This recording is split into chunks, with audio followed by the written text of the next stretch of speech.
जब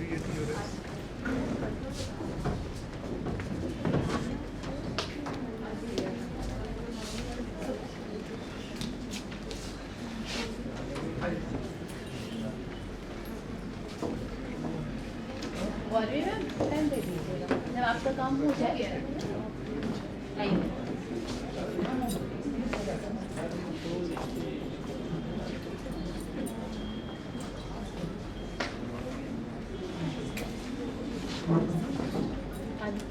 के लिए मैनिफेस्ट कर रहे हैं सेशन के लिए मैनिफेस्ट ये सेशन जो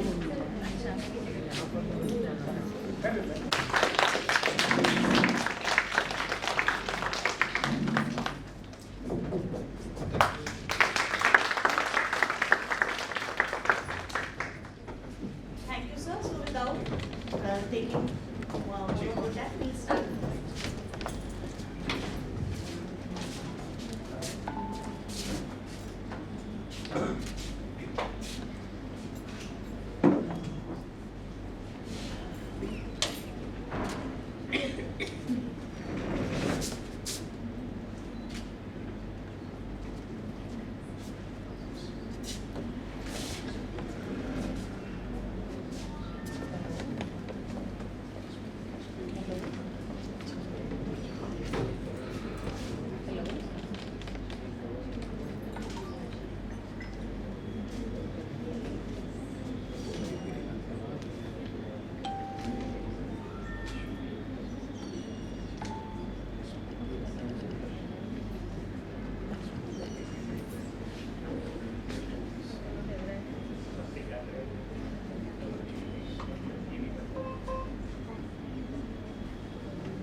तब तक जो है इंट्रोडक्शन आप लोग इंट्रोड्यूस करिए अपना, कहाँ से आए हैं?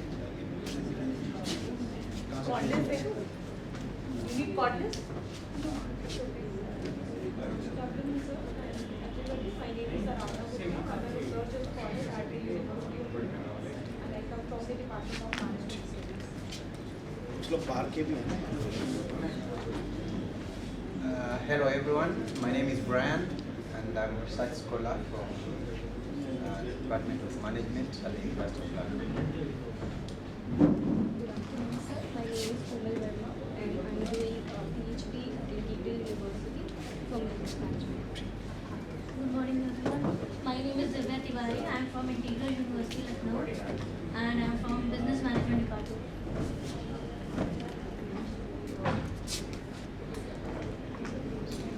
Very good afternoon, sir.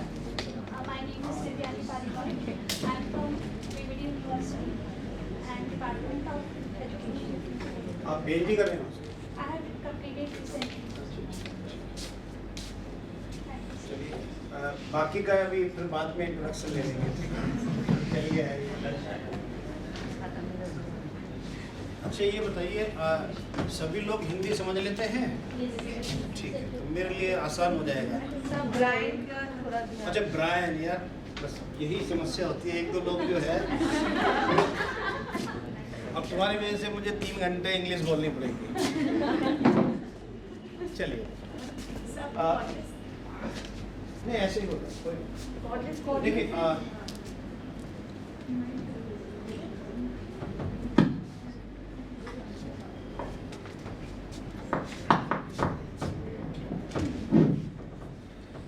good afternoon to all. Good afternoon, sir. So today topic bibliometric analysis. जो आज का जो टॉपिक है वो bibliometric analysis. Basically bibliometric analysis it is a review techniques. So before finalizing any topic, कोई भी topic जब हम फाइनल कर रहे हैं, then we need to review the research topic, articles, journals, country, institutions की कहाँ पे कितना काम हो रहा है किस पर्टिकुलर फील्ड में, तो वो रिव्यू टेक्निक्स में कई हमारे पास टेक्निक्स है, जैसे bibliometric analysis, systematic literature review, meta analysis, और भी कई हमारे पास रिव्यू टेक्निक्स हैं. So bibliometric analysis basically it is a broader concept. It includes all review techniques, systematic literature review, meta-analysis or other techniques. Is it clear? So broader view में इसमें हम क्या करेंगे? Basically जो study करेंगे हम लोग, bibliometric analysis basically tell us about the analysis quantitative method that helps the researcher to synthesize the past research finding in your domain area. ठीक है ना? जैसे मान लीजिए आपका एजुकेशन में कोई टॉपिक लिया आपने, तो आपके जो डोमेन एरिया का जो रिसर्च हुआ है उसको सिंथेसाइज करेगा, synthesise the past research findings, enabling them to advance their research further. तो आपको आइडिया मिल जाएगा कि आगे क्या करना है हमें. And advantage of using bibliometric analysis is that it can help identify impactful studies कि आपके एरिया में कौन से ऐसे रिसर्च पेपर हैं जो सबसे ज़्यादा पब्लिश, जिसका सबसे ज़्यादा साइटेशन है. ठीक है ना? तो कोई भी टॉपिक जब हम लोग सेलेक्ट कर रहे हैं अपने थीसिस के लिए, so first of all we need to study the impactful studies. Journals कौन से हैं जहां पर हम पब्लिश करा सकें अपने पेपर या सर्च कर सकें. Then authors, who are the authors, हमारे फील्ड में कौन ऐसे ऑथर्स हैं जो उस पर्टिकुलर फील्ड में काम कर रहे हैं, क्योंकि उन्हीं के अगर हम रिसर्च पेपर पढ़ेंगे तो ज़्यादा हमें फ़ायदा होगा. देन ऑर्गेनाइजेशंस, कौन से ऐसे इंस्टीट्यूट्स, यूनिवर्सिटीज, इंस्टीट्यूट, कॉलेजेस, कौन से ऐसे कॉलेजेस हैं जहाँ पर किसी पर्टिकुलर टॉपिक के ऊपर ज़्यादा काम हो रहा है.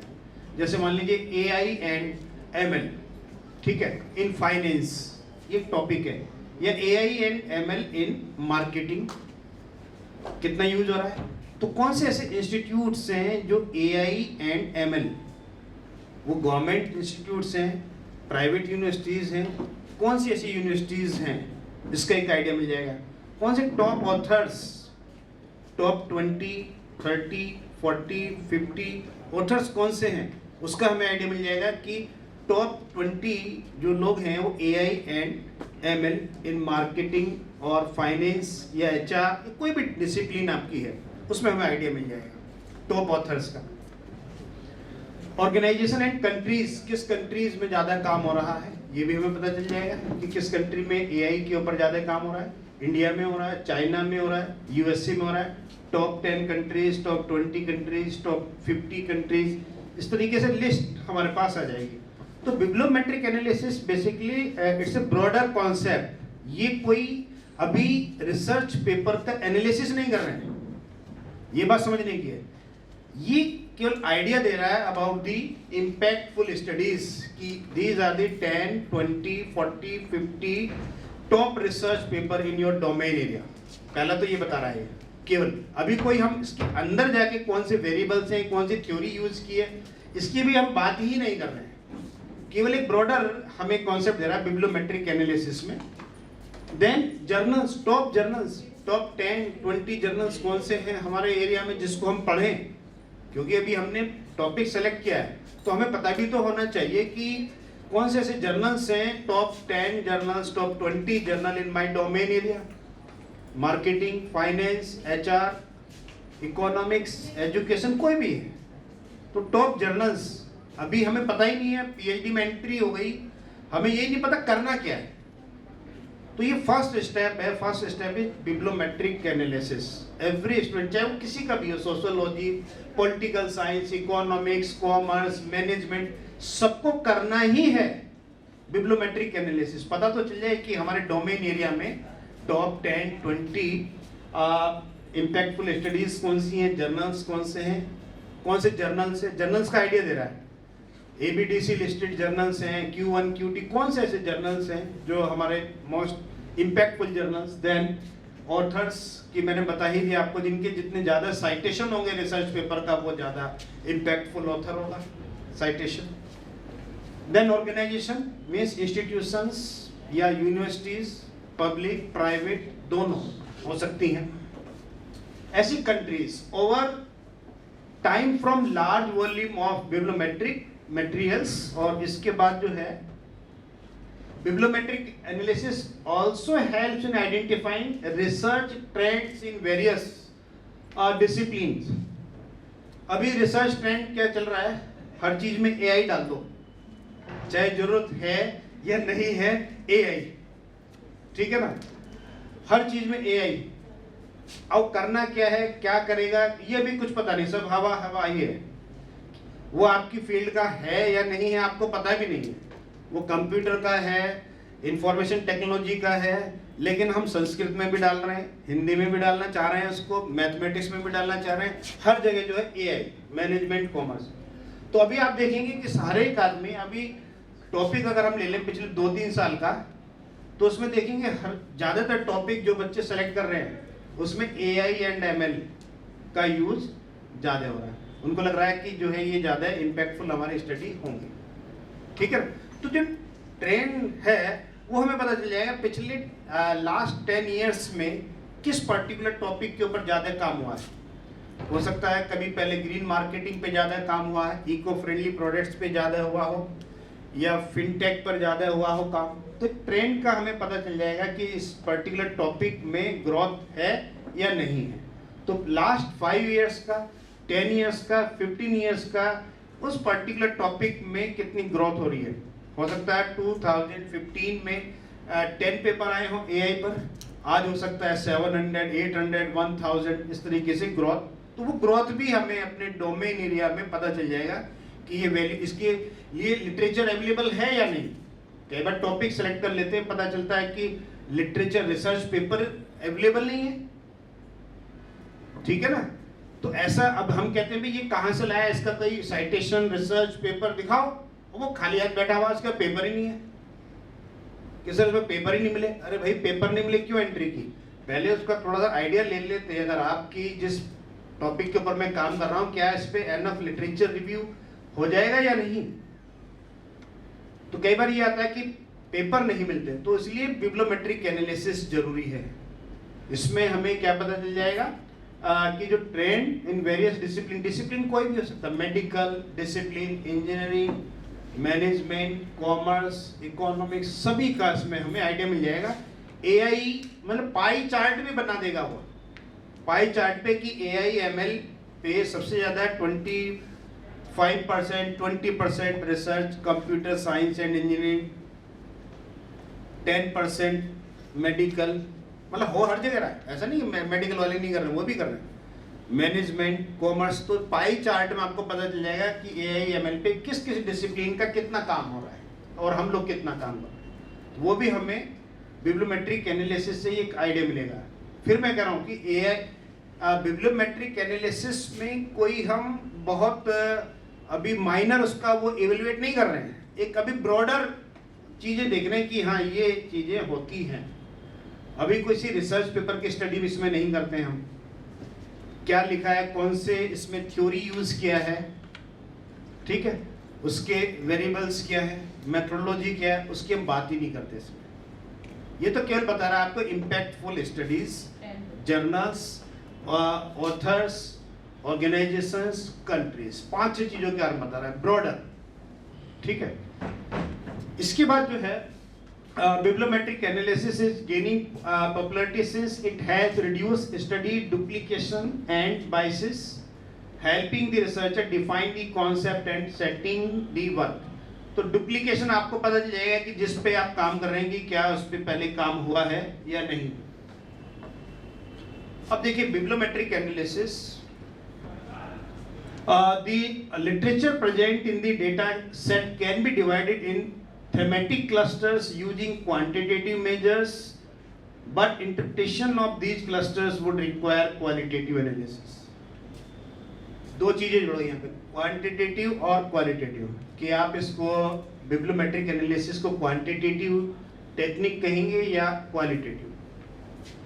तो क्वालिटेटिव और क्वांटिटेटिव में क्या डिफरेंस है बताइए, कोई एग्जांपल से बताइए कि ये बिब्लोमेट्रिक्स में क्वांटिटेटिव होगा और ये क्वालिटेटिव।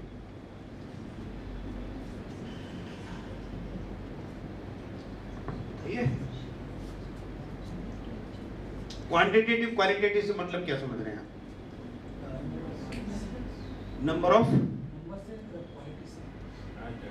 सर डेटा सेट्स होते हैं कि कितनी कंट्रीज पे कितना काम हुआ है, कितने ऑथर्स ने काम किया हाँ। है और जर्नल्स कितने लिखे गए हैं, ये सारे क्वांटिटी वाइज आता है, वो सारे डायग्राम्स ठीक। के आते हैं। हाँ, और क्वालिटेटिव, देखिए क्वालिटेटिव और क्वालिटी का कोई रिलेशन नहीं है। क्वालिटेटिव अलग चीज है, क्वालिटी जो आप कह रहे हैं वो अलग है दोनों। क्वालिटेटिव क्या होगा, क्वालिटेटिव एस्पेक्ट्स उसका क्या होगा बिब्लियोमेट्रिक एनालिसिस का? सर क्वालिटेटिव में ये देख सकते हैं कौन से कीवर्ड्स रिपीट हुए हैं।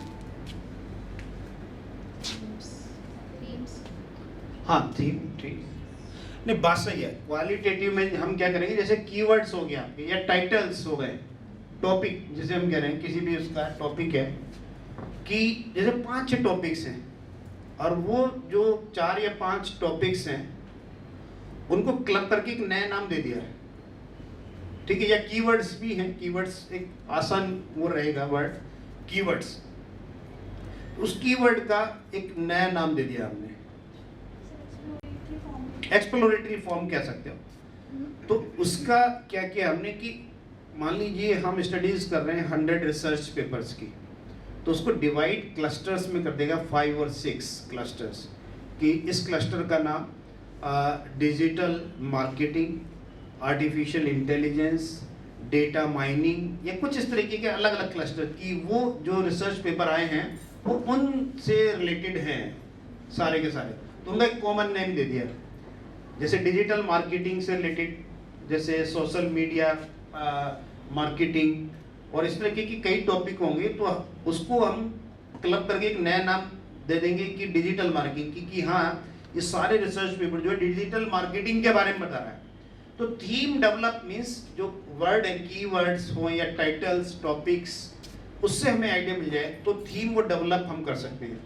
तो जब इंटरप्रिटेशन कर रहे हैं हम, तो वो हो जाएगा हमारा क्वालिटेटिव, और जब हम नंबर्स में बता रहे हैं तो वो क्वांटिटेटिव, कि इस ऑथर के इतने साइटेशन है, इतने रिसर्च पेपर लिखा है इन्होंने, इस जर्नल में इतने पेपर का साइटेशन है, इसमें इस यूनिवर्सिटी ने इतने रिसर्च पेपर निकाले हैं इस डोमेन एरिया के। तो जब हम नंबर्स की बात बता रहे हैं, चाहे ग्राफ के थ्रू बताएं, पाई चार्ट है, बार चार्ट है, तो वो हमारा क्वांटिटेटिव होगा। जब थीम डेवलप कर रहे हैं कि हाँ AI and ML in finance, तो इसमें कौन से टॉपिक्स हैं, इनको सेगमेंट जब कर दिया, थीम जो डेवलप की, थीम का मतलब है कि उन 4 या 5 टॉपिक को क्लब करके जो एक हमने सेंस निकाला कि हाँ ये इसका मतलब है, वो हमारा क्वालिटेटिव हो गया, ठीक है ना, जिसको हम खुद इंटरप्रेट कर रहे हैं, qualitative. Quantitative numbers and qualitative words और सेंटेंसेस, उनका जब आप एनालिसिस करते हैं वो हमारे क्वालिटेटिव। तो इसमें जो है बेसिकली ये जो है आपका concept of bibliometric, the literature present in the data set can be divided thematic clusters using quantitative measures, but interpretation of clusters ये हमारा qualitative. Bibliometric analysis has the potential to introduce systematic, transparent, and reproducible review process based on the statistical measurement of science, scientists, or scientific activities. ठीक, अब इसके बाद देखिए, जैसे ये अभी डेटा मेरे पास पुराना है, अभी एक्चुअली एक्सेस है नहीं हमारे पास, और रिन्यू नहीं करा पाए हैं किसी वजह से। वो जो है एक जो डेटा बेस जो है, स्कोपस का डेटा बेस जो होता है, तो थोड़ा सब्सक्रिप्शन महंगा होता है उसका, 20-25 लाख रुपए तो अभी हुआ।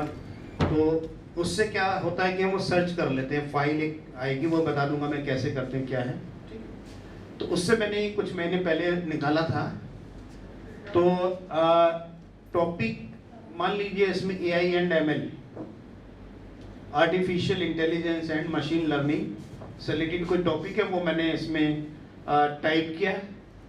तो ये डॉक्यूमेंट बाय ईयर अगर आप देखें 1987, तो एआई जो है आर्टिफिशियल इंटेलिजेंस कोई नया टर्म नहीं है। 1987 में भी आर्टिफिशियल इंटेलिजेंस पर स्टडीज हो चुकी हैं, लेकिन वो स्टडीज कितनी है? बहुत कम, 1, 2, 5 ऐसे हो सकता है। लेकिन अगर आप ट्रेंड देखें पिछले 6 साल का ही आप देख लीजिए, ठीक है, 27 ये मैंने 3-4 महीने पहले का है, तो 27 अगर कंप्लीट हो जाएगा दिसंबर में तो ये उससे भी ऊपर चला जाएगा 2026 से भी। ये अभी जो है हमारा वह। अब आप इसमें देखिए ट्रेंड की लास्ट 5 इयर्स में artificial intelligence and machine learning का ट्रेंड हमें पता चलेगा। तो जो भी हमारा टॉपिक है उस पर अगर हम देखें कि क्या इसके ऊपर बहुत सारी स्टडीज हुई हैं, क्या ये डिक्लाइन फेज में है या अभी ग्रोथ फेज में है, तो वो ट्रेंड भी हमें इसमें पता चल जाएगा ये बिब्लियोमेट्रिक एनालिसिस के थ्रू। अब देखिए ये documents by subject area discipline, जिस टॉपिक पर हम काम कर रहे हैं क्या वो दूसरे मल्टी डिसिप्लिनरी भी है वो टॉपिक या नहीं? अगर आप देखें एआई एंड एमएल तो ये मल्टी डिसिप्लिनरी है, कोई एक सब्जेक्ट या एक उसमें नहीं है। Computer science 1914 papers published, computer science 29.5%। Topic तो नहीं गई है, हम लोग तो यूज कर रहे हैं ना एआई का हर जगह। तो अब फिर देखिए इसके बाद इंजीनियरिंग सेकंड 14.7%, बिजनेस और मैनेजमेंट हम लोगों ने कितने पेपर छापे हैं इसमें? 749। हम लोग के पेपर कितने पब्लिश हैं? 749। और सबसे ज्यादा आप देखिए किसके हैं? 1914। ये आपके किसके हैं? कंप्यूटर साइंस और इंजीनियरिंग अगर दोनों मिला लें, कंप्यूटर साइंस भी तो इंजीनियरिंग ही है एक तरह से देखें तो एरिया तो ये नहीं का है। अगर लगभग 15 और 45% तो लगभग नहीं का हो गया। हम उसको यूज कर रहे हैं तो हमें पता है कौन कौन यूज कर रहा है इसको। Mathematics, decision science, economics, econometrics and finance, social science, medicine, medical वाले भी कर रहे हैं 3.5%, ठीक है। देन फिजिक्स कम कर रहे हैं लेकिन हो रहा है, एनर्जी और अदर्स में 10% आएगा। तो ये भी हमें, मैंने बताया ना, ब्रॉडर कॉन्सेप्ट आपके टॉपिक का कहां कहां यूज हो रहा है वो हमें पता चल जाएगा डिसिप्लिन वाइज भी। इसके बाद ये भी हमें बताता है डॉक्यूमेंट्स कि सबसे ज्यादा पेपर किसके हैं। जैसे हमने देखा पहला वाला तो उसमें ऑथर नहीं है। सेकंड देखिए कर एके, इनके 9 पब्लिकेशन हैं, AI and ML in management, ठीक, ये कोई भी टॉपिक हो सकता है। सेकंड एनुटे एन, और ये द्विवेदी, इनका जो है वाईके द्विवेदी, इनके भी एक पेपर बहुत पब्लिश है, 3-4 हजार से भी ज्यादा साइटेशन है एक ही पेपर पर। अभी मैं पेपर भी दिखाऊंगा इनका, वाईके द्विवेदी, अमेरिका में है प्रोफेसर। तो इस तरीके से आपको जब जिस फील्ड पे काम करें उनके रिसर्च पेपर हमें पढ़ना है। ये नहीं कि किसी का भी पेपर उठा लिया और जो है फिर पढ़ रहे हैं हम कि इसमें तो ये है। Authentic research paper in your domain area, वो हमें पढ़ना है कि भाई ये टॉप 10 ऑथर्स हैं, लीडिंग ऑथर्स हैं हमारे डोमेन एरिया के, इनके पेपर पढ़ेंगे। ये नहीं कि किसी का भी लिया हमने पेपर पढ़ लिया, तो वहाँ से हो सकता है बहुत अच्छी आपको वो चीज़ें ना मिले। तो एक तो ये हमें पता चल गया कि डॉक्यूमेंट्स बाय ऑथर्स, देन कि काम कहाँ हो रहा है सबसे ज़्यादा है। तो आप सरप्राइज होंगे, India maximum paper published India में कितना है? 863। Then second United States China. तो सबसे ज्यादा काम कौन कर रहा है? हमारे यहाँ लोग काम कर रहे हैं, ठीक है ना, AI और ML पे, क्योंकि हर जगह AI ML चल रहा है। हर एक आदमी चाहता है कि कुछ ना कुछ इसमें ऐड करके हम अपने पेपर को पब्लिश कर रहे हैं। तो ये देखिए कितना यहाँ पे पता चल गया। तो ये भी हमें पता। अच्छा, इंडिया में भी कौन सी ऐसी टॉप 10 यूनिवर्सिटीज हैं, ये भी पता चल जाएगा कि कौन कर रहे हैं इंडिया में भी। जिनको हम बड़ी यूनिवर्सिटीज कहते हैं, पता चला वो तो है ही नहीं, वो तो कार्य कर ही नहीं है। बहुत सारी गवर्नमेंट यूनिवर्सिटीज, प्राइवेट वाले काम कर रहे हैं, ठीक है ना। तो ये भी देखिए, अब जैसे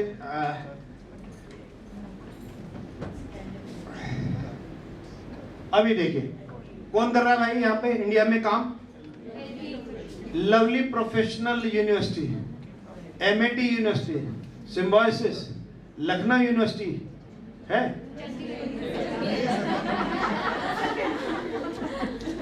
अब देख लो आपकी टॉप आपकी यूनिवर्सिटीज कहाँ हैं।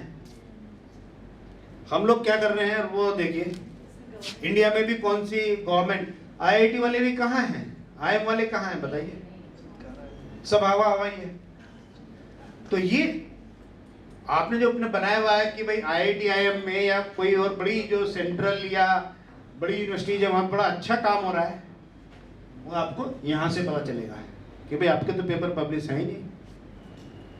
बताइए, एक भी मुझे यहाँ पे बता दीजिए अब कहाँ गवर्नमेंट वाली तो कोई दिख नहीं रही है।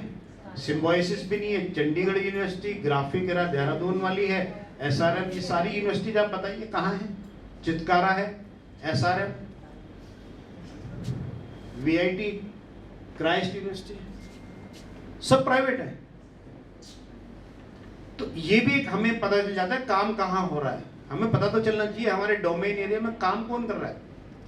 तो जब हम कोई भी टॉपिक सेलेक्ट कर रहे हैं, अभी हमने टॉपिक भी सेलेक्ट नहीं किया है, केवल अभी हमें बिब्लियोमेट्रिक से एक आइडिया मिल रहा है जो हर एक स्टूडेंट को अभी अगर आप कोई पेपर भी लिखें तो भी बिब्लियोमेट्रिक एनालिसिस करना आपको, कोई रिसर्च पेपर की, तो उससे हमें पता चल जाएगा कि कहाँ कौन क्या काम कर रहा है। आपको लग रहा है लवली में काम हो रहा है ज्यादा, कौन कर रहा है वो भी पता चल जाएगा। उनसे आप दोस्ती कर लीजिए, बात करिए कि सर मैं भी ये इस पे काम करना चाह रहा हूँ, तो आपकी मदद हो जाएगी इसमें।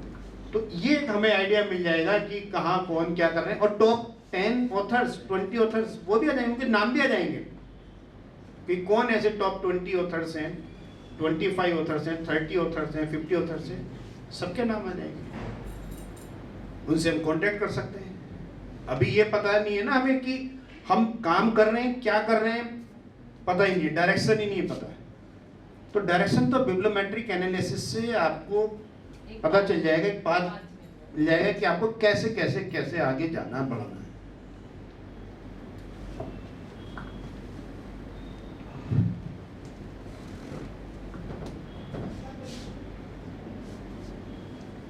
फिर देखिए ये फंडिंग एजेंसी, कहां से पैसा मिलेगा अगर आप काम कर रहे हैं फंडिंग एजेंसी।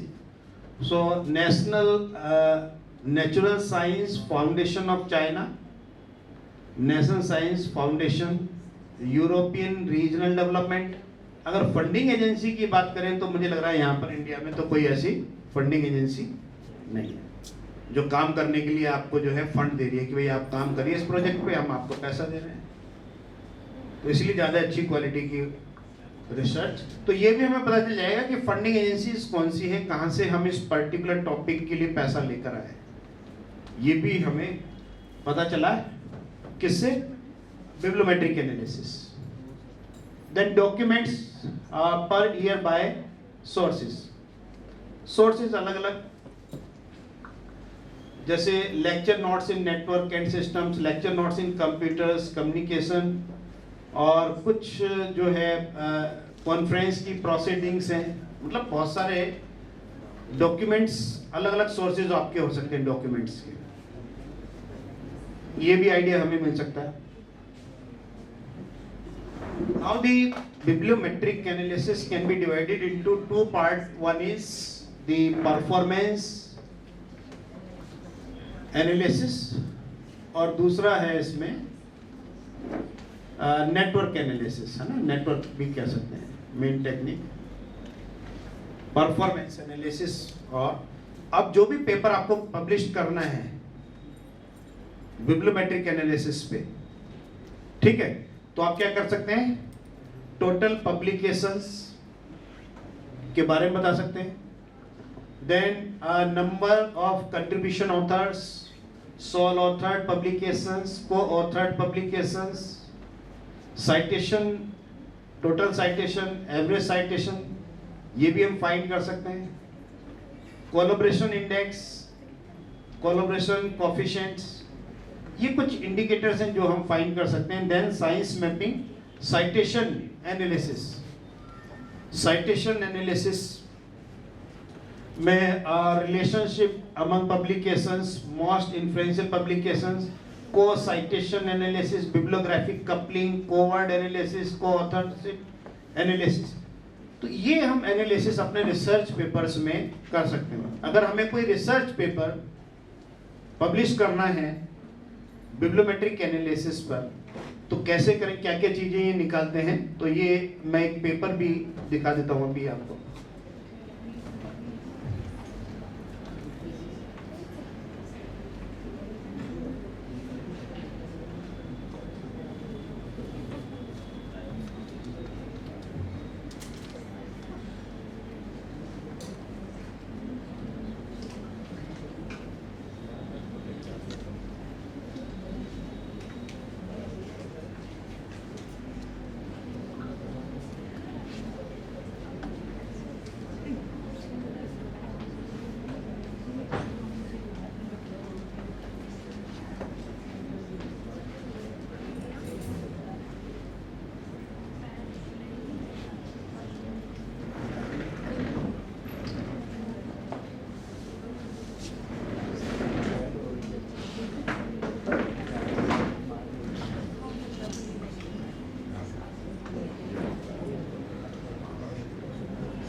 देखिए यहाँ पर जैसे टॉपिक है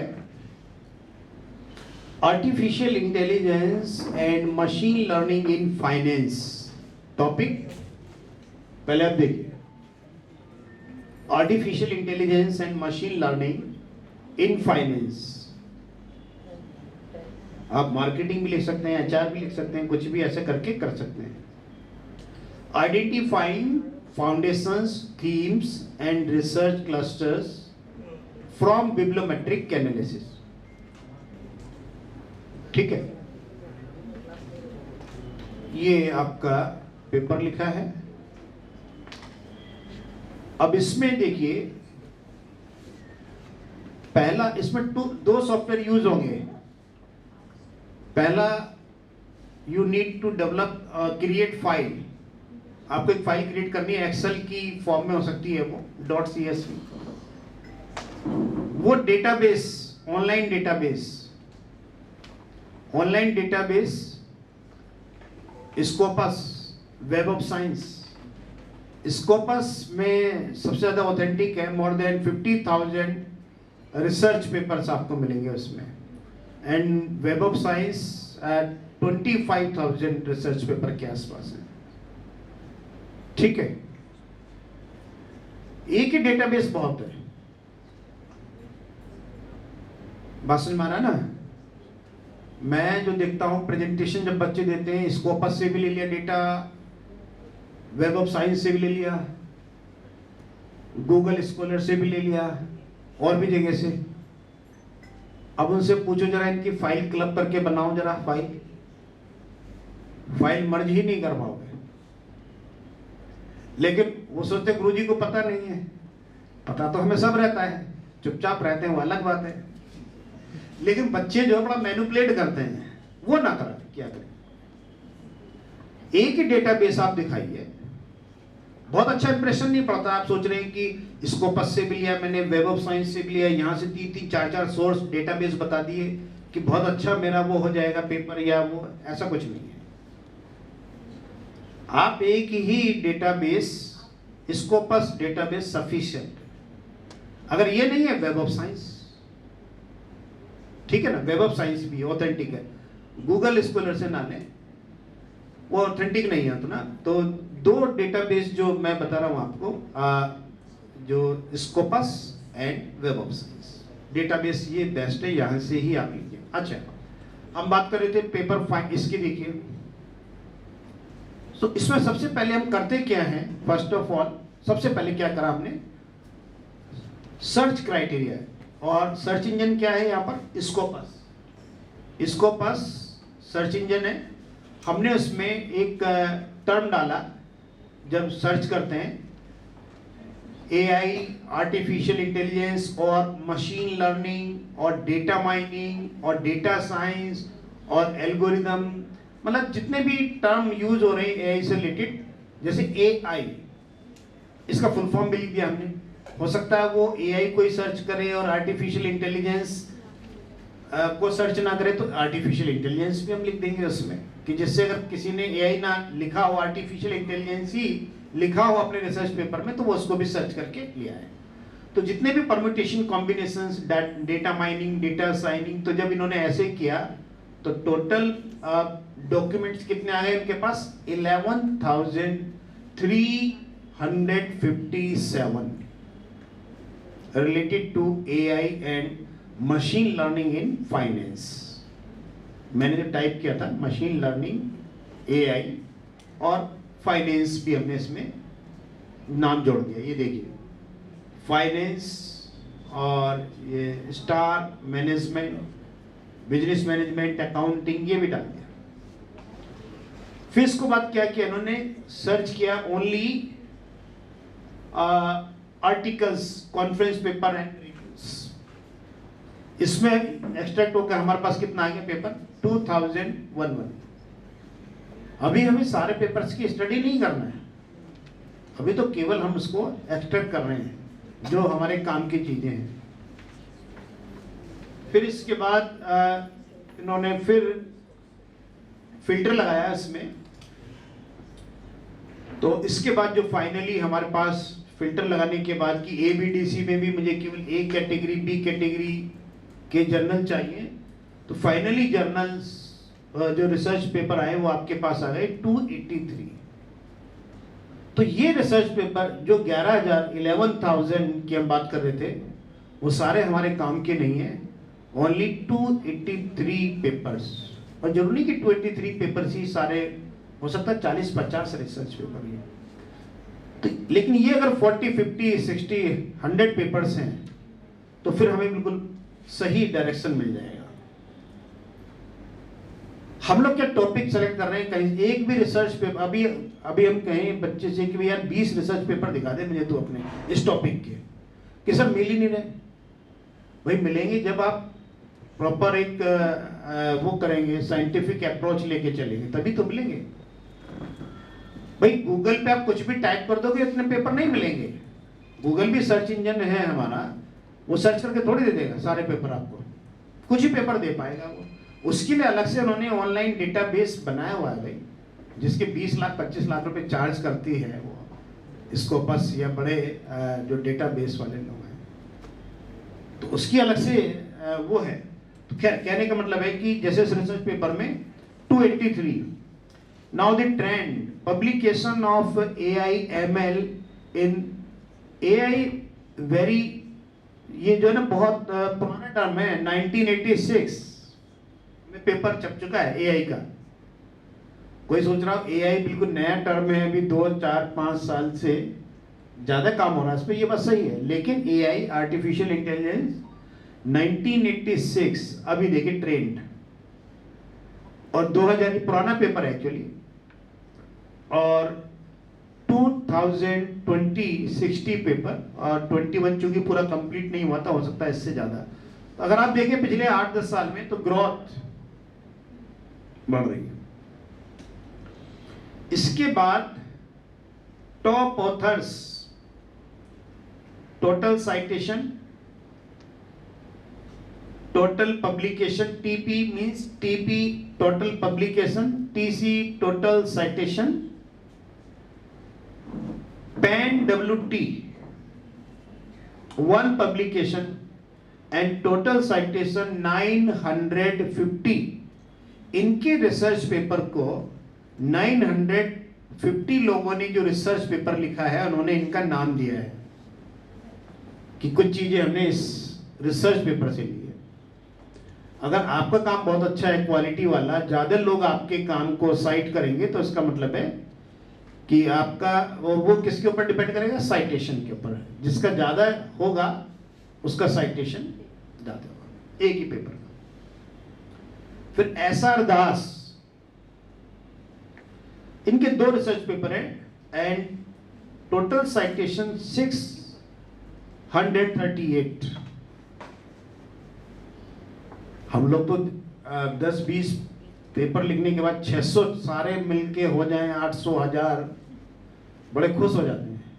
लेकिन ऐसे भी ऑथर्स हैं जिनके एक रिसर्च पेपर 3000 5000 साइटेशन, जो हम पूरे जीवन में नहीं कर पाते, उनके एक रिसर्च पेपर में 10,000 14,000 इस तरह के भी है। तो ये हमें आइडिया क्या दे रहा है, who are the top 20 authors in my domain area.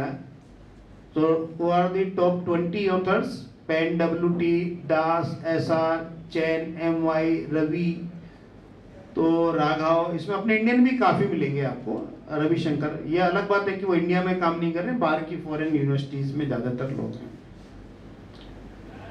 ठीक है, तो ये देखिए यहाँ पे भट्टाचार्य, देखिए तो ये एक तो ये पता चल गया, plus institutions, top institutions, Oriental Institute of Technology, one publication, Santa Clara University। तो ये यूनिवर्सिटीज, फॉरेन यूनिवर्सिटीज आप देखेंगे ज्यादातर, जिसमें कुछ अपने यहाँ पे भी, ऐसा नहीं कि हमारे यहाँ नहीं है, साइटेशन है, इंस्टीट्यूशंस। देन कंट्री अगर आप देख, क्योंकि पुराना पेपर है ये 5 years वाला, उस समय यूनाइटेड स्टेट्स, आज की डेट में अलग पिक्चर है। अब तो जैसे मैंने भी दिखाया अभी 3 महीने पहले कई डेटा से, तो इंडिया में ज़्यादा काम हो रहा है। तो एक तो ये भी हमें आइडिया मिल गया, Taiwan, United kingdom, India, Australia, China, Germany, ये हमारे पास टॉप 10, टॉप 20, टॉप 5। आप कहें कि टॉप 5 कौन सी है, तो वो भी आप बता सकते हैं कि यहां पर जाता है। Then top journals for AI and ML research in finance, knowledge based system. जैसे नॉलेज बेस्ड सिस्टम, मैं इसको कॉपी करके देखता हूं कि क्या knowledge based system, knowledge based system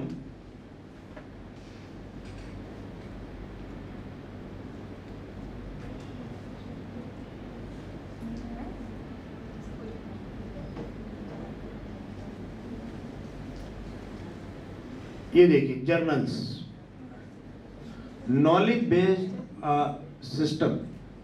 तो ये एक लीडिंग जर्नल आप कह सकते हैं। तो आपको जो है इसके बारे में पता चल जाएगा कि कैसे हम अपना रिसर्च पेपर यहां पर भेजें। Plus decision support system, management science, journal of financial market, quantitative finance, omega. तो ये आप देखिए कि टॉप जर्नल्स, कि हम अपने पेपर कहां पब्लिश करवाएं। तो ये आइडिया आपको बिब्लियोमेट्रिक एनालिसिस दे तो रहा है, किसी से पूछने की क्या जरूरत है। आप अपने टॉप 20, टॉप 50 जैसे आप डालोगे नंबर, वो आ जाएंगे उतने। टॉप 50 वो भी आ जाएंगे, टॉप 20 टॉप 20 आ जाएंगे। वहां पब्लिश करवाइए पेपर अपना, ठीक है ना। तो ये एक आइडिया हमें इसमें मिल जाएगा। प्लस ये टाइटल की हम बात कर रहे थे, पैन title, a new fruit fly optimisation algorithm taking the financial distress model as an example. अब दूसरा है दास एंड चैन, इनका एक आर्टिकल है, ठीक। कितने साइटेशन है इसके? 615। पहले वाले के है साइटेशन 9, इस टाइटल के साइटेशन, टोटल साइटेशन 950। अभी मैं देखता हूं इसके साइटेशन कितने हैं।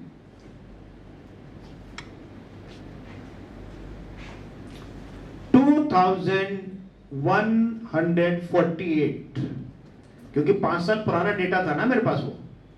लेकिन अब ये पेपर कितनी जगह साइट हो चुका है?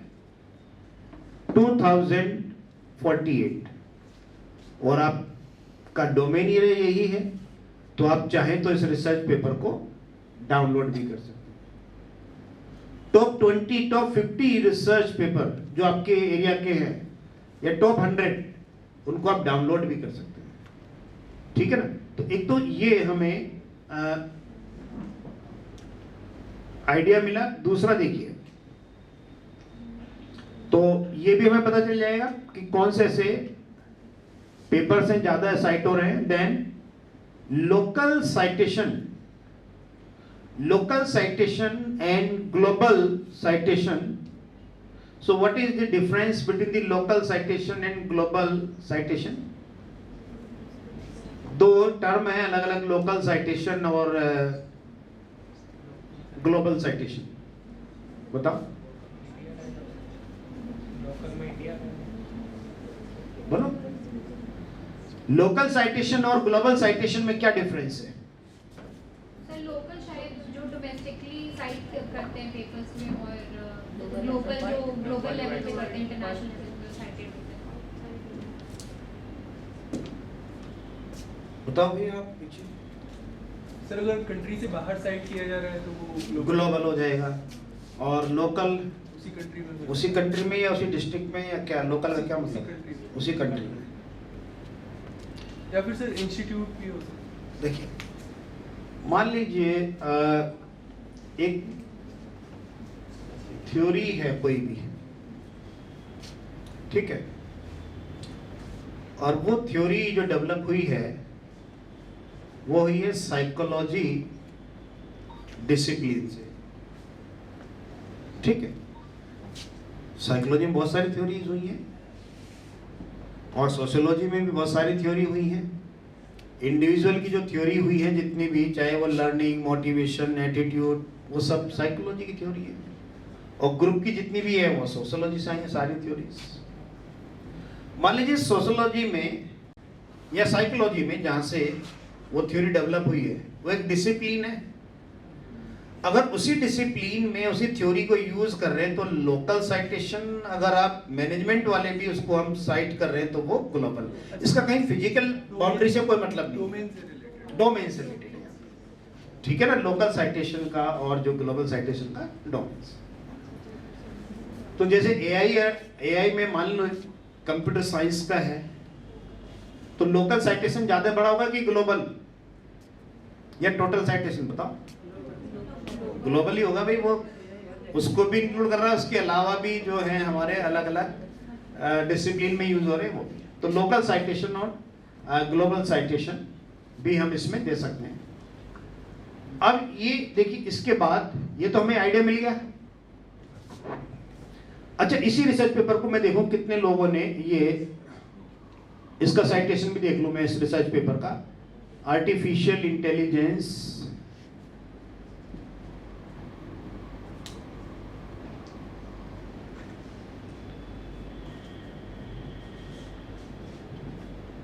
इसका, इस रिसर्च पेपर का है आर्टिफिशियल इंटेलिजेंस 1900 इनका वो है साइटेशन, ठीक है। अब ये देखिए, जैसे साइटेशन में एक नाम देखता हूं मैं, नवीन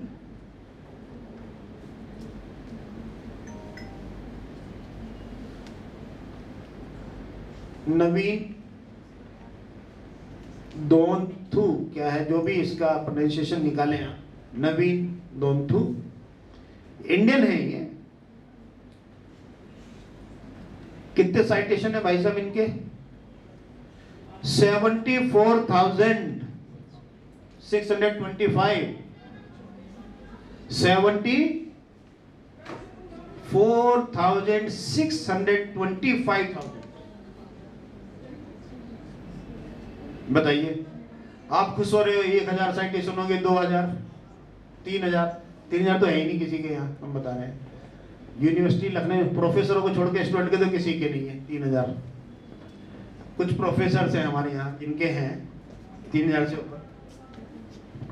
अब देख लो भैया कितने हैं इनके साइटेशन, और 21 के बाद देखिए कितना।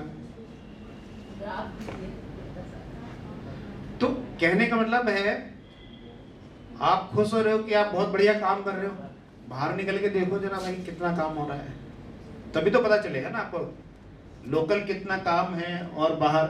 तो इनके जो है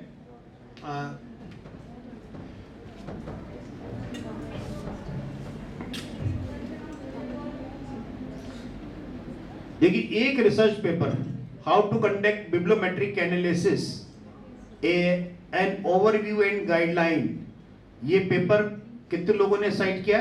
20,000। एक ही रिसर्च पेपर कि how to conduct bibliometric analysis, 20,000 लोगों ने साइट किया है एक ही पेपर। और वो पेपर मैं आपको दिखा दूं, वो पेपर है हाउ टू कंडक्ट, ये देखिए, नवीन दोनथु, सतीश कुमार, इन्होंने बहुत काम कर लिया इस पे। जयपुर में एनआईटी में थे तो ये सीधा वहां चले, इतने पेपर लिखे बिब्लियोमेट्रिक एनालिसिस पे। IIM नागपुर पहुंच गए सतीश कुमार का देखते हैं, आप देखिए।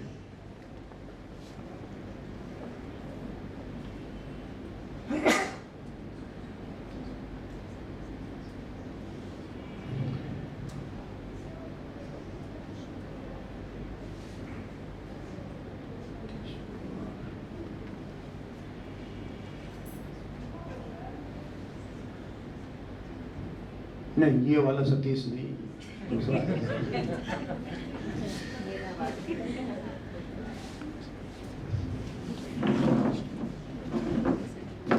इनके देखिए सतीश के 62,694।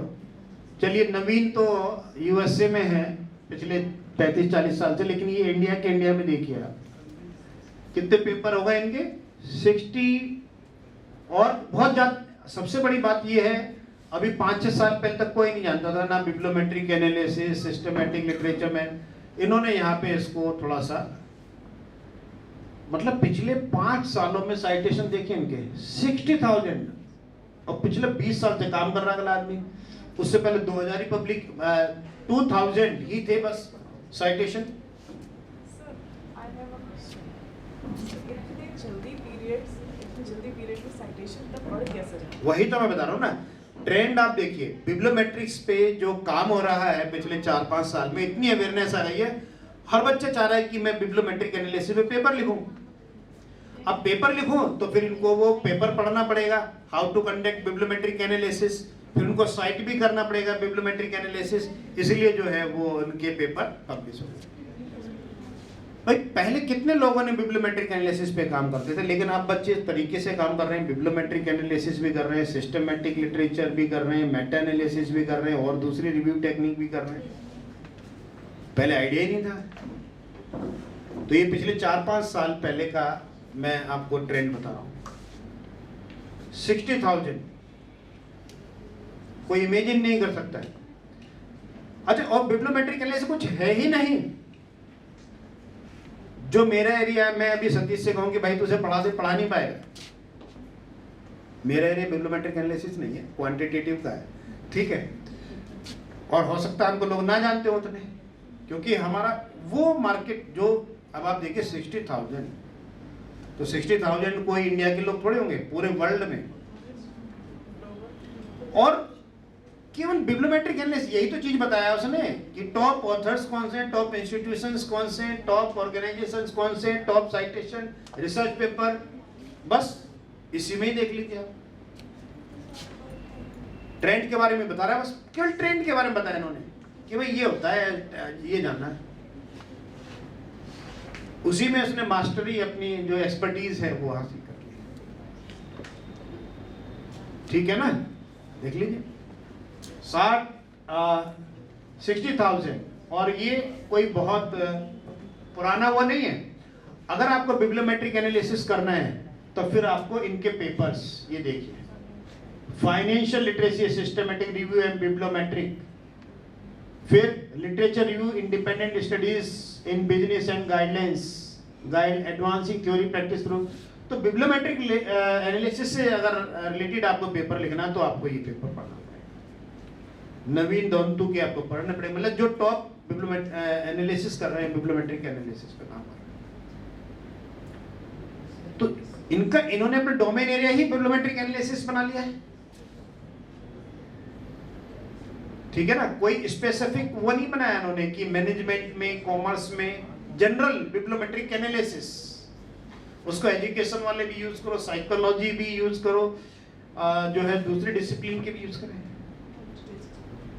ठीक है, तो कहने का मतलब है कि इस तरह से आप जो है ये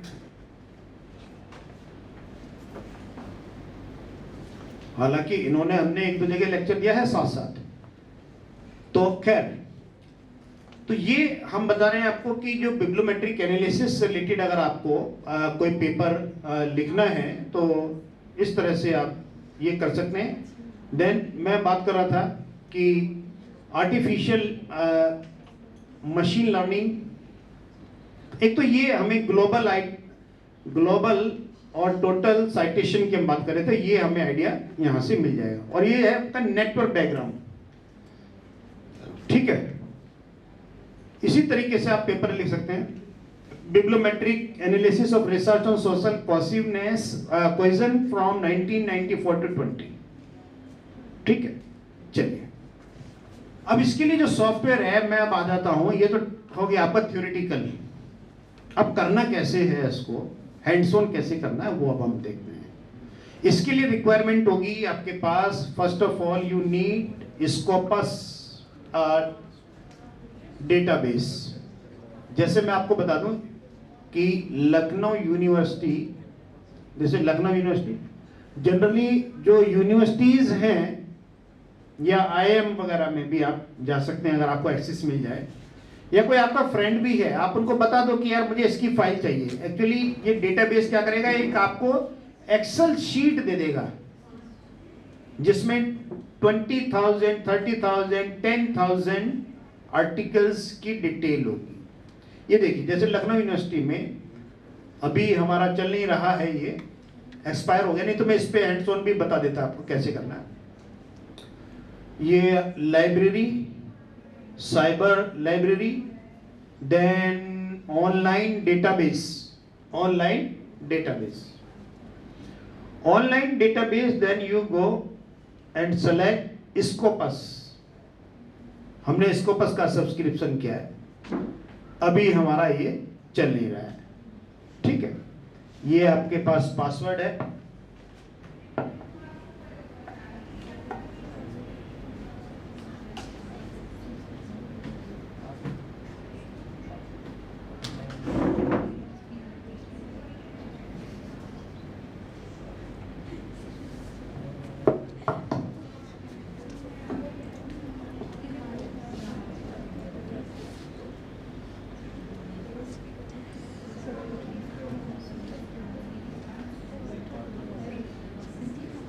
ये देखिए ऐसा, चूंकि अभी चल नहीं रहा है तो इसमें जो है फाइल आपके पास आ जाएगी जब आप सर्च करेंगे, और फाइल, ये आपकी फाइल है AI, आर्टिफिशियल इंटेलिजेंस। ये फाइल मैंने आपकी वहां से डेटाबेस से डाउनलोड कर लिया, and total number of papers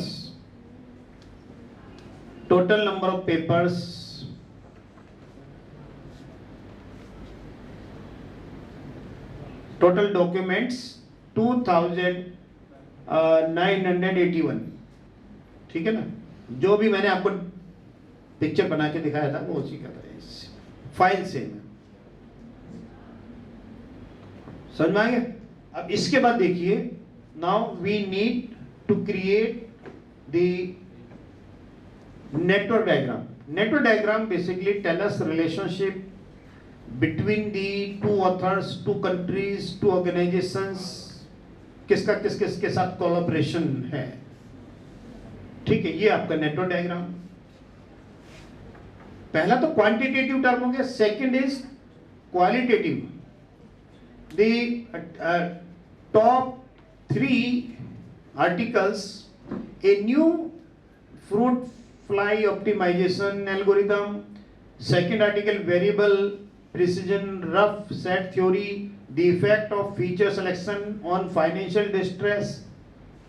इन तीनों आर्टिकल जो टॉपिक है, तो हमें ये लग रहा है इससे जो हमने सेंस निकाला कि these 3 papers belongs to financial distress and corporate failure. This is theme 1. हमने भी क्या किया, AI and ML in finance, ठीक है। अब उसमें अलग अलग तरीके के लोगों ने पेपर लिखे। When we club 3 papers, market technologies and pragmatics of prices, what is an algorithm, high frequency trading algorithm, तो algorithm बार बार यूज हो रहा है। क्लस्टर का नाम क्या दिया आपने, algorithmic and high frequency trading, ये थीम हो गई। थीम का मतलब आप एक सेंस, आपका जो सेंस बता रहा है कि हाँ इसका मतलब ये निकल रहा है, इससे ये मतलब समझ में आए इन तीनों रिसर्च पेपर से, दैट इज थीम ओवरऑल। वो पढ़ने के बाद आपको लगा कि हाँ ये मतलब है इसका थीम का, ठीक है ना। तो ये अब ये इंटरप्रिटेशन कर रहे हैं। Interpretation is subjective. मेरा जो interpretation, my interpretation different from Brian interpretation. Brian, hello Brian. समझ में आ रहा है?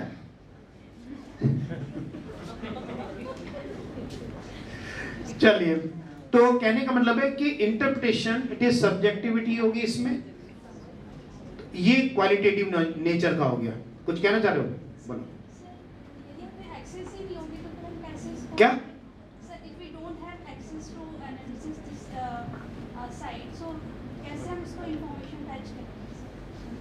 मतलब नहीं समझा, सवाल क्या है? सर मेरा क्वेश्चन ये है कि जैसे कि हमें एक्सेस नहीं है, हाँ हाँ, तब तो प्रॉब्लम है ना। हाँ वही तो। हाँ, अगर देखिए आपके पास इंस्टीट्यूट के पास स्कोपस या वेब ऑफ साइंस का सब्सक्रिप्शन नहीं है इंस्टीट्यूट के पास, या तो जो आपके फ्रेंड हैं IIM में, IIT में या सेंट्रल यूनिवर्सिटी जिनके पास है, हमारे पास भी था, अभी एक्सपायर हो गया, लेकिन अभी हो सकता है जल्दी से रिन्यू हो जाए, चल रहा है प्रोसेस। तो आप हमारे यहाँ के जो लखनऊ यूनिवर्सिटी के स्टूडेंट्स हैं उनसे आप कह सकते हो कि भाई आप इनको भी हमने वो दिया हुआ है, सब बच्चों का है, ठीक है ना। कोई IIM में फ्रेंड हो, वहाँ से उनसे कह के एक्सेस कर सकते हो। आप खुद टाइप भी कर सकते हो, सर्च कर सकते हो कि लास्ट 10 ईयर्स, या फिल्टर के क्राइटेरिया उसमें कई हैं, है ना। अभी चूंकि हम इसमें हैंड जोन में दिखा नहीं पा रहे हैं, लेकिन अगर आप कि how to search through Scopus और वेब ऑफ साइंस वीडियो बने हुए हैं, उसमें देख के पता चल जाएगा कैसे आपको वो फाइल डाउनलोड करना है, ठीक है ना, वो आपको पता चल जाएगा। लेकिन वो प्री रिक्विजिट, विदाउट डेटाबेस आप पेपर नहीं ले सकते, तो वो तो चाहिए हमें डेटाबेस, चाहे स्कोपस का हो, वेब ऑफ साइंस या कोई। Next is the 3 papers, forecasting daily foreign exchange rates, different approaches, computational aspects, so all related to the forecasting and predictive analysis. So this is my third theme, fourth theme. तो ये theme हमारी आ गई, ठीक है ना। चलिए, एक तो ये पार्ट हो गया। अब उसके बाद जो है हम आते हैं अपना जो मेन वो है टॉपिक, और फिर इसके बाद एक सॉफ्टवेयर है जिसको हमें इंस्टॉल करना है। सॉफ्टवेयर में आपको वॉस वीवर, ये फ्री डाउनलोड सॉफ्टवेयर है। जैसे ये वॉस वीवर को मैं दिखा दूं तो तो ये कोई भी फ्री डाउनलोड कर लेगा। और इसके लिए बस मैंने बताया ना कि एक आपके पास फाइल होनी चाहिए। जैसे मेरे पास अभी फाइल है, तो इसमें आप नेटवर्क डायग्राम, बेसिकली जो network diagram tell us about the association और relationship between two authors, two institutions, two organizations, two countries जैसी। तो जैसे यहाँ पर देखिए आप, first of all create, then after create a map based on bibliographic data, tick this option, and then there are choose this option to create co-authorship, keyword co-occurrence, citation, bibliographic coupling, co-citation। अब ये 5-6 term हैं, ये बार बार आएंगे। अभी मैंने इनको explain नहीं किया, रोक के रखा हुआ है, अभी एक्सप्लेन भी करूंगा कि व्हाट इज co-citation। हेलो, बताइए जी। अच्छा, हाँ अभी जरा मैं थोड़ा लेक्चर बनाऊंगा, है ना, अभी आपसे बात करना, ठीक है सर। अब देखिए इसमें कि ये को ऑथर्स, सुन लीजिए 5 टर्म बस आपको इसमें याद रखना है कि what is co-authorship, keyword occurrence, citation analysis, bibliographic coupling, co-citation. कोई भी रिसर्च पेपर आप जब लिखेंगे तो इन्हीं के बारे में ज्यादातर डिस्कस करेंगे। Next, then read data from bibliometric database. So there are many database. One is Web of Science, Scopus, Dimensions, Lens, PubMed. PubMed कौन यूज करते हैं? मेडिकल वाले PubMed को करते हैं, सारे रिसर्च पेपर उनके वहां हैं। देन नेक्स्ट, मेरा जो डेटा है वो है स्कोपस में। सो 5 ऑप्शंस हैं, web of science, Scopus, dimensions, lens and PubMed। मैंने जो अपना डेटा लिया है वो कहां से लिया है? स्कोपस। तो मैंने इसको यहां पे टिक किया, tick this option Scopus. Now select the file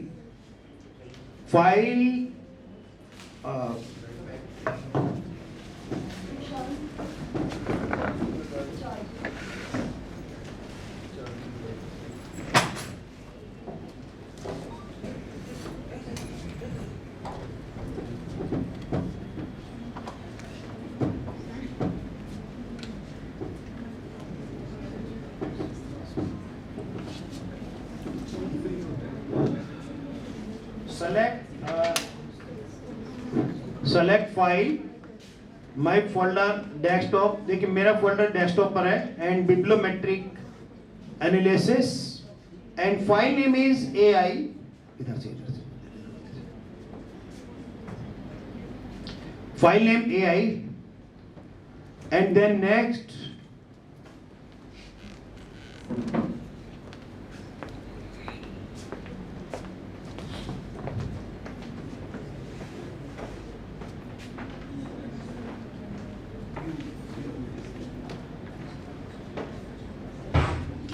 and the keyword. अभी देखिए जैसे मैं यहां पे ले रहा हूं, so I will explain the co-authorship, co-occurrence, citation, bibliographic coupling and co-citation. Co-occurrence, co-occurrence means keyword. Keyword, कौन से कीवर्ड इसमें ज्यादा यूज हो रहे हैं। देन नेक्स्ट, मिनिमम नंबर, इसको मैं 50 पे ले आता हूं, यहां जो है top 50 keywords। Next,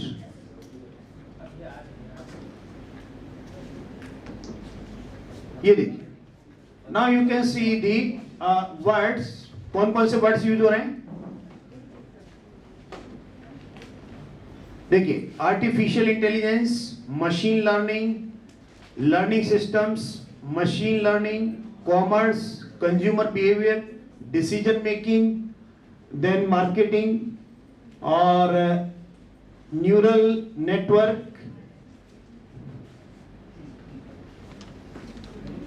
internet, IoT, internet of things, तो ये जो कीवर्ड्स हैं, कीवर्ड्स आपको पता चल जाएगा, इन कीवर्ड्स के बेसिस पर you can write research paper. इस रिसर्च ये जो कीवर्ड्स हैं कि ये कीवर्ड सबसे ज्यादा यूज हो रहे हैं, देन देखिए now you can increase artificial. जब ये देखिए ये सारे अभी मैंने 40-50 कीवर्ड्स तो बहुत ज्यादा थे, 1000 more than 1000 keywords, but I selected only 50 keywords. तो कौन से कीवर्ड्स हैं? Artificial intelligence, machine learning, support vector machine, artificial neural network और social media, sentiment analysis, natural language processing, chatbot, e learning. तो यहाँ से आपको आइडिया मिल गया कि नहीं मिल गया? मैडम क्या टी ब्रेक है क्या? हाँ ठीक है, टी ब्रेक। नहीं ठीक है। तो ये वाला हैंड्स ऑन वाला भी टी ब्रेक के बाद थोड़ा सा आगे कंटिन्यू करेंगे, प्लस एक बिब्लोशाइनी, दोनों सब बिब्लोशाइनी एंड वॉस वीवर। और आप एक अच्छा रिसर्च पेपर लिख सकते हैं इस पे अगर आप काम करेंगे।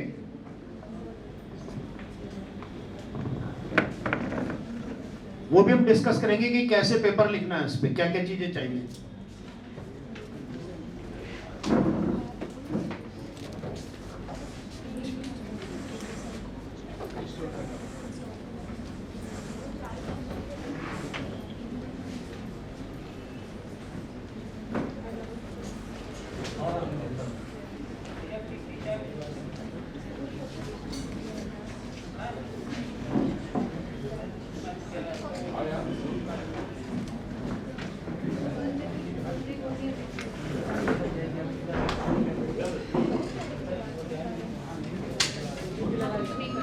research paper, you can go through these research paper, 5-6 papers हैं, तो इससे ही आपको आइडिया मिल जाएगा कि हमें करना क्या है इसमें।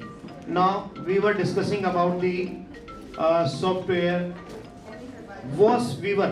एक तो देखिए वॉस वीवर के थ्रू ये हमें पता चल गया। Now the next create bibliometric, next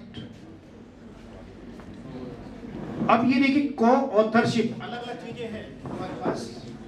को ऑथरशिप, को ऑकरेंस, साइटेशन, बिब्लोग्राफिक कपलिंग, को साइटेशन। को ऑथरशिप मीन्स टू और मोर ऑथर्स, जैसे मैं और आपके साथ मिलके रिसर्च पेपर लिख रहा हूं, ठीक है ना। अगर आपको देखना है इसमें को authorship with organizations, one university with another university or one country with another country। AI/ML पर कौन सी ऐसी कंट्रीज हैं जो आपस में पेपर लिख रही हैं। then next and then the मैं इसको कम कर रहा हूं, 20 कंट्रीज, नेक्स्ट देन फिनिश। ये देखिए India, United States, China, Saudi Arabia, South Korea. तो ये जो आप देख रहे हैं India collaboration with China, with Saudi Arabia, जितनी ये आप देख रहे हैं थिक है, मतलब ज्यादा कोलैबोरेशन है इनका। अगर इसको आप क्वांटिटी टर्म में देखना चाहते हैं देन क्रिएट, नेक्स्ट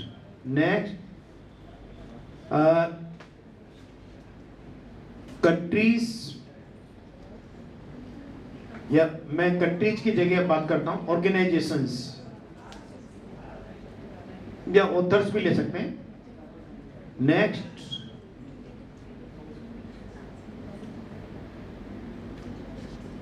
टॉप 10 या 11 ऑर्गेनाइजेशंस, नेक्स्ट ये देखिए ये मेरे पास आ गया टॉप 10 और 20। Now you can just export selected organisations,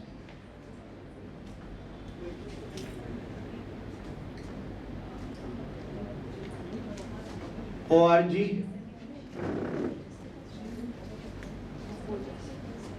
then ये जो org फाइल है,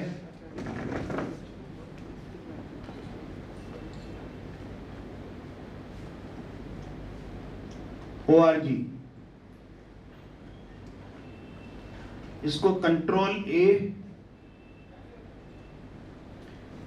मैं टॉप 10 और 11 ऑर्गेनाइजेशंस के बारे में देखना चाह रहा हूं. And then Excel sheet, you can paste top organisations, delete, इसकी कोई मतलब नहीं है.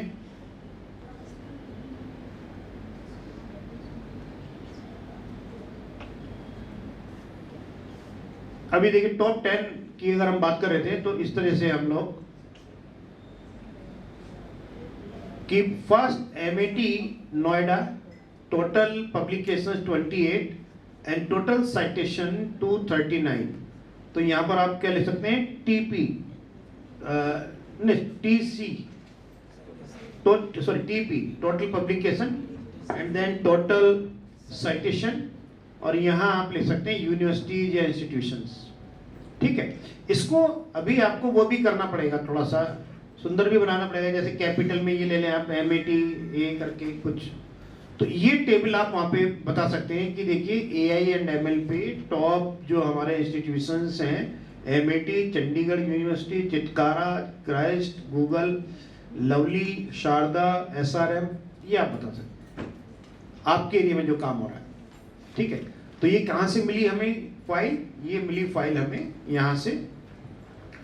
यहाँ हमने देखिए ये टॉप 20 डाले थे मैंने, ठीक है ना.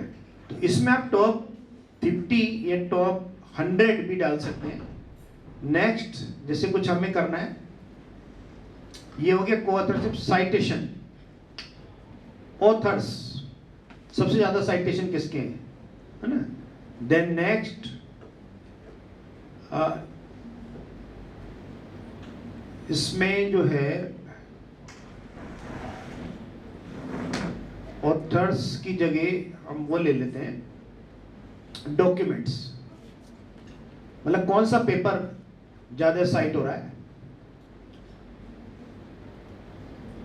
इसको थोड़ा कम कर लेते हैं, 50 तक ले आते हैं बस, या 30 या 40, ये आप चेंज कर सकते हैं. 50 ले लेता हूं मैं. टॉप 50 आर्टिकल्स जो मेरा डोमेन एरिया है उसमें कौन से टॉप 50 आर्टिकल्स हैं, उसकी लिस्ट आ जाएगी. ये देखिए, now you can press this. ये नेक्स्ट, ये देखिए ये मेरे पास आ गए टॉप. ये इसको मैंने क्या किया, right click, export selected documents, top, ये पेपर लिख देता हूं मैं, है ना, जो टॉप पेपर्स हैं, पेपर, एंड देन एक्सपोर्ट. अब ये मेरे पास फोल्डर में आ गया paper. Then control A, control A, and then थोड़ा सा इसमें एक्सेल का काम आपको करना पड़ेगा, फिर टेबल भी बनानी होंगी.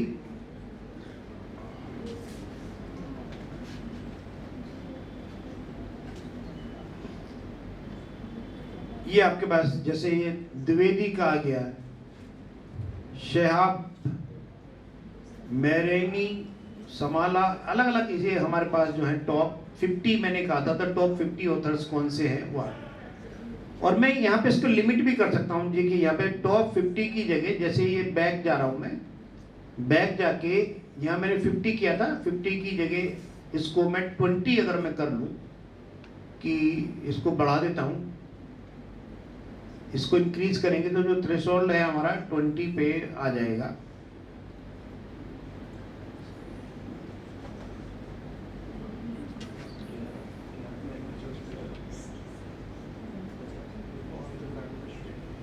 चलो 25 पे मैं रोक लेता हूँ. फिनिश 26. ये देखिए जॉर्डन इनके सबसे ज्यादा पेपर हैं साइटेशन, ठीक। तो इस तरीके से टॉप 26 उनको आप नाम भी उनका दे सकते हैं। अच्छा, एक तो ये आ गया, प्लस इसके बाद जो है एक अलग और भी हम कर सकते हैं, जैसे bibliographic coupling.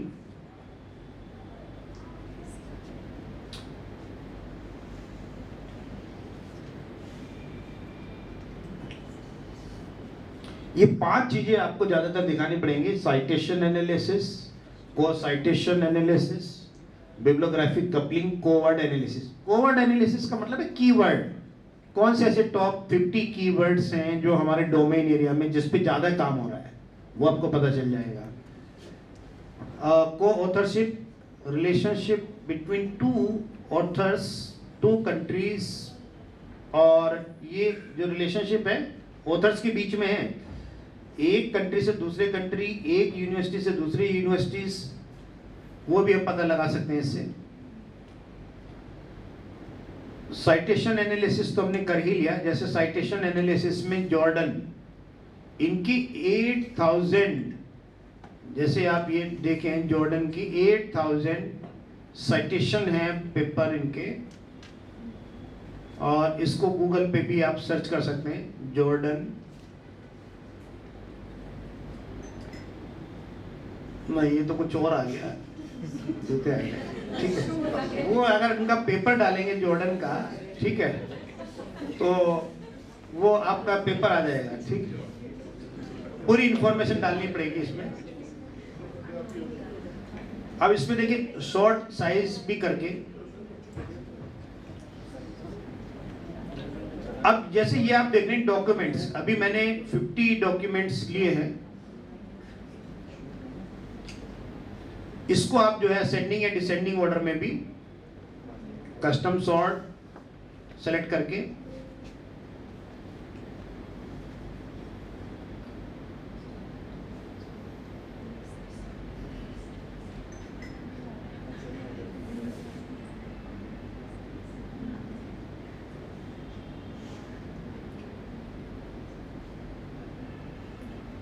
sort by citation,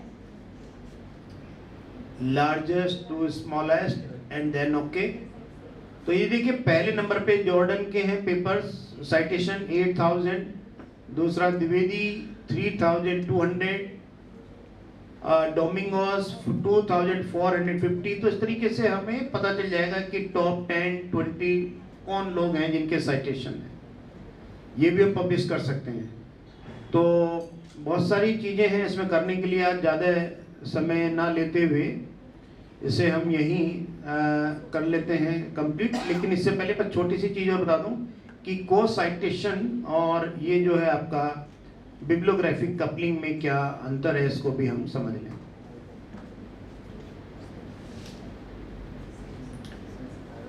देखिए को साइटेशन में क्या होगा, this method involve analysing frequency with which 2 or more publications are cited together in other publication।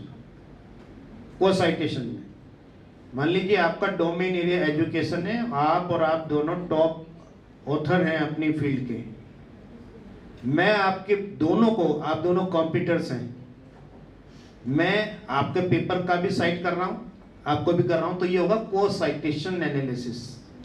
और बिब्लियोग्राफिक कपलिंग में क्या होगा, हिस्टोरिकल, कि जो पास्ट में जो हुआ है बिब्लियोग्राफिक कपलिंग में, दोनों लोग एक थर्ड पर्सन को यूज कर रहे हैं। जैसे बाइंग बिहेवियर पर आप काम कर रहे हैं, तो आप भी थ्योरी ऑफ प्लांट बिहेवियर को साइट कर रहे हैं, आप भी कर रहे हो, 2 या 2 से आगे, तो वो बिब्लियोग्राफिक कपलिंग हो गई। और को साइटेशन में क्या हो गया, मैं ऑथर हूं, 2 कॉम्पिटिटर्स टॉप 2 3 उन दोनों को मैं साइट कर रहा हूं, तो वो को साइटेशन हो गया। बिब्लियोग्राफिक कपलिंग में 2 या 2 से ज्यादा लोग किसी एक व्यक्ति को ही साइट कर रहे हैं, ये डिफरेंस है, ठीक है। चलिए, थैंक यू वेरी मच, आज के लिए इतना ही रखते हैं। और